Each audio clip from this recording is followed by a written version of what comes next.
À la une de Jeune Afrique cette semaine, la Guinée et plus précisément l'homme qui la dirige, le général Mamadi Doumbouya. Le correspondant de Jeune Afrique en Guinée signe un long article consacré notamment au président de la transition à quelques mois du 3e anniversaire du coup d'État qui l'a porté au pouvoir. Bonjour François Soudan. Bonjour Catherine. Ce que l'on peut dire d'ores et déjà, c'est que la lune de miel qu'avait connue Mamadi Doumbouya est bel et bien terminée. Ah oui, une lune de miel qui avait commencé de façon plutôt torride, nous rappelle Diao Barry. Souvenez-vous Catherine du premier discours de celui qui était alors le colonel Doumbouya le jour de son coup d'État, quand il appelait ses compatriotes à, je le cite, faire l'amour à la Guinée plutôt que de la violer. Alors depuis, la température est largement retombée, ce qui était d'ailleurs prévisible. Et les Guinéens ont un petit peu la gueule de bois.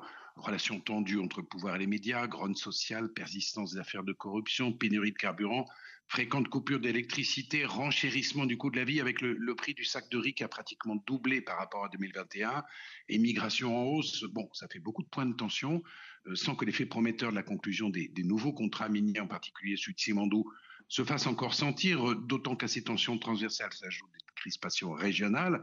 L'ombre d'Alpha Condé plane toujours sur la Haute-Guinée, celle de Cellou d'Alain Diallo, lui aussi en exil sur le Fouta, en dépit de la nomination d'un ressortissant de cette région, Bahouri, au poste de Premier ministre.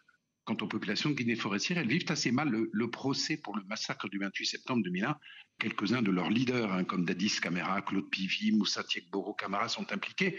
Bon, à cela s'ajoute le fait que le putsch de septembre 2021, ça a été l'œuvre non pas de l'ensemble de l'armée, mais d'une unité spécifique, les forces spéciales. Et le constat est assez clair. Catherine Mamadi Doumbouya, qui aimait s'offrir des bains de foule, vit désormais quasiment bunkérisé dans l'enceinte du palais Mohamed V. Et lors de ses sorties publiques, les militaires chargés de sa protection sont plus nombreux que ses partisans. Et alors que le 3e anniversaire donc de ce coup d'État approche, on se souvient que ce qui était prévu avec la CEDEAO, c'est que la transition s'achève à la fin de cette année 2024. Alors est-ce que cette échéance est encore à l'ordre du jour ?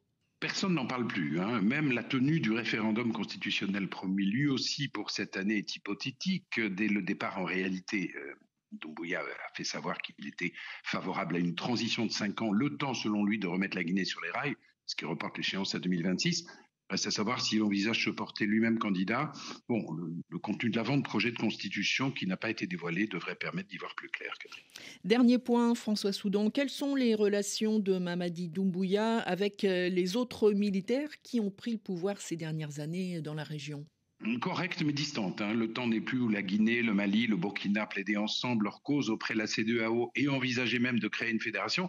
La Guinée n'a pas non plus voulu adhérer à l'Alliance des États du Sahel ni prendre ses distances avec la France et les États-Unis. Il y a une bonne dose de pragmatisme dans les positions régionales, internationales de Mamadi Doumbouya, qui semble suivre en cela les conseils d'un chef d'État dont il est particulièrement proche, le Rwandais Paul Kagame, qui s'est déjà rendu 2 fois à Conakry. C'est un petit peu Guinea first. Et sur ce point, ça lui réussit plutôt, Catherine. Merci François Soudan. Cet article sur la Guinée est à retrouver sur jeuneafrique.com.